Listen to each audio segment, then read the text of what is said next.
এত সেজেগুজে কেন যাচ্ছি ব্রাইড করতে, এটার পিছনেও একটা রিজন আছে। চলো ব্লগটা দেখতে থাকো, সবটাই জানাবো, সবটাই বলবো। এটা ছিল 25 জানুয়ারি রিসেপশন ব্রাইডের ব্লগ। তো আমরা জলপাইগুড়ি স্টুডিওতে ছিলাম, সেখান থেকে বেরিয়ে পড়লাম। বেরিয়ে লোকেশন ছিল আমাদের আজকে রানীনগর। তোমরা অনেকেই আছো যারা আমাকে 3rd মার্চের জন্য কল করছো। তো আমার আপকামিং ব্রাইডদের জন্য আমি একটা কথা বলতে চাই, তোমরা এই যে রিসেন্ট ডেটগুলোর জন্য আমাদেরকে কল করো, আমাদের ডেটগুলো অলরেডি বুকিং হয়ে থাকে। আর 3rd মার্চ এত একটা ভাইটাল ডেট, সেখানে আমরা অলরেডি 2-3টে ব্রাইড নিয়ে ফেলেছি, সাথে পার্টি মেকআপসগুলোও থাকে। তো আমি স্পেশালি আমার কোনো ব্রাইডই আমি 2টোর বেশি নিয়ে থাকি না, কোনো সিজনেই হোক আর যে কোনো ভাইটাল ডেট হোক, কারণ আমরা লোকেশন ভিজিট করে করি কাজটা।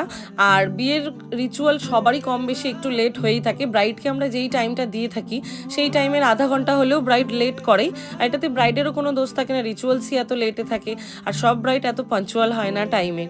তো এই ব্যাপারটা নিয়ে আমাদের খুব অসুবিধা হয়। আর আমি 2টোর বেশি ব্রাইড নিতে চাই না কেন, এটা আমার পার্সোনাল থট। মানে শুধু যে ব্রাইড স্যাটিসফাইড হবে সেটা না, আমার মনে হয় যে আমি একটু টাইম দিয়ে সাজাবো যাতে ফুললি আমিও স্যাটিসফাইড হই। আমার মনে যাতে এটা না থাকে যে তার স্পেশাল ডেতে আমি তাকে আর একটু বেশি টাইম দিতে পারলাম না। এটা কিন্তু আমার কাউকে উদ্দেশ্য করে বলা নয়, এটা আমার পার্সোনাল চয়েস। হ্যাঁ, যদি আমাদের স্টুডিওতে ব্রাইড থাকে তাহলে আমরা 3টা-4টা নিতেই পারি, কারণ স্টুডিওতে থাকলে ব্রাইড আমাদেরকে কোথাও গিয়ে টাইমটা ওয়েস্ট হয় না। মানে আমরা যে ট্রাভেল করি আধা ঘন্টা 1 ঘন্টা, ওই টাইমটা কিন্তু আমরা ফুললি ইউটিলাইজ করতে পারবো। তার জন্যই আমি কিন্তু 2টোর বেশি ব্রাইড নিই না।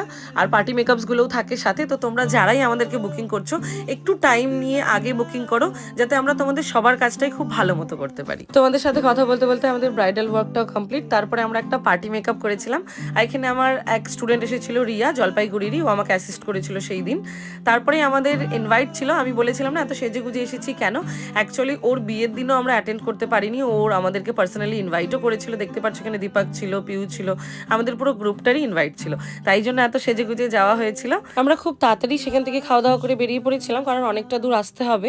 আর সেদিন জলপাইগুড়িতে অনেকটাই ঠান্ডা ছিল, তাই বেশি আর টাইম লেট করিনি। জানুয়ারির টাইম ছিল, তখন তো ঠান্ডা হবেই। আমি ব্লগটা অনেক লেটে আপলোড করছি। তো সবাই জানিও তোমাদের ব্লগটা কেমন লাগলো। আজকের ব্লগটা এখানে এন্ড করছি, দেখা হচ্ছে নেক্সট ব্লগে। Bye bye.